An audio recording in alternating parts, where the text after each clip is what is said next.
Hello, my friend. Welcome to Reflections and Music, praying with singers, sinners, and saints. Teresa of Avila was born on March the 28th, 1515. Raised in a pious family, even from a young age, she saw herself living a religious life. She imagined herself a hermit and tried to build a little hermitage from piled up stones. She gave alms to others, even though she had little to give. And with her girl companions, she pretended to be a nun, living in community with them. Teresa was 13 years old when her mother died, and in her grief cried out to the Blessed Mother for comfort and besought her with many tears to be her mother. As a teenager, she attended a ball. When a young man admired her pretty feet in her dancing slippers, she supposedly quipped, "Take a good look, sir. You won't be getting another chance." When she was 16, her father sent her to Our Lady of Grace convent school, but she left within a year due to illness. This period in her life gave her time to reflect on the meaning of life and her beliefs. She read a lot of religious books and eventually decided to join the Carmelites at age 20. In the years 1538 to 1542, serious illnesses struck Teresa and brought her close to death's door. After going through such a serious illness, she began to consider more seriously her vocation.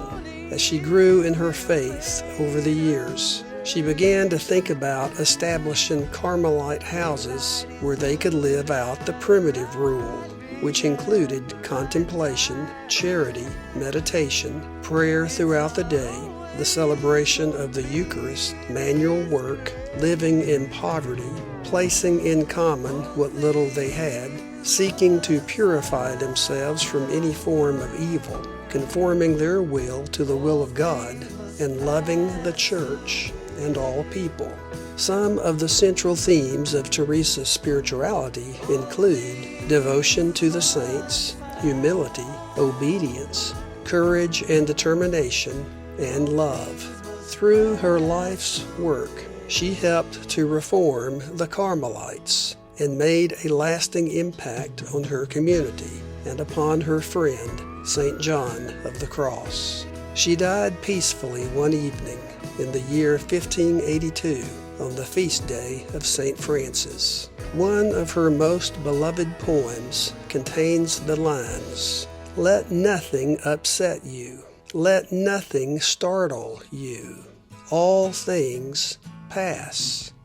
Another well-known poem of hers says, "Christ has no body but yours, no hands, no feet on earth but yours. Yours are the eyes with which he looks, compassion on this world. Yours are the feet with which he walks to do good. Yours are the hands with which he blesses all the world." Years ago, Kate and I traveled the El Camino Real and visited all 21 California missions by beginning with the San Diego mission and then traversing up the state. One of the most striking decorations in all of the missions we saw was the armless corpus on the crucifix at Mission San Diego. A priest at the church said that it is meant to be a reminder to us that we must be the arms of Christ. Little did I know at the time that this was a thought expressed centuries ago by St. Teresa of Avila. Teresa often compared prayer to watering a garden and believed that just as there are many ways to water a garden, prayer can take many forms. The important thing, she said, is that the garden gets watered. Perhaps this reflection can serve as a reminder to us to water our garden in whatever manner works best for us. All things must pass.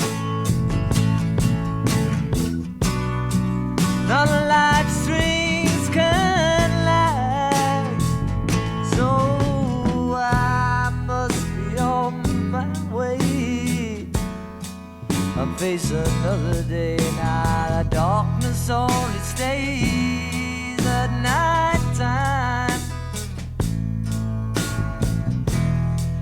In the morning it will fade away. Daylight is good at arriving at the right time. It's not always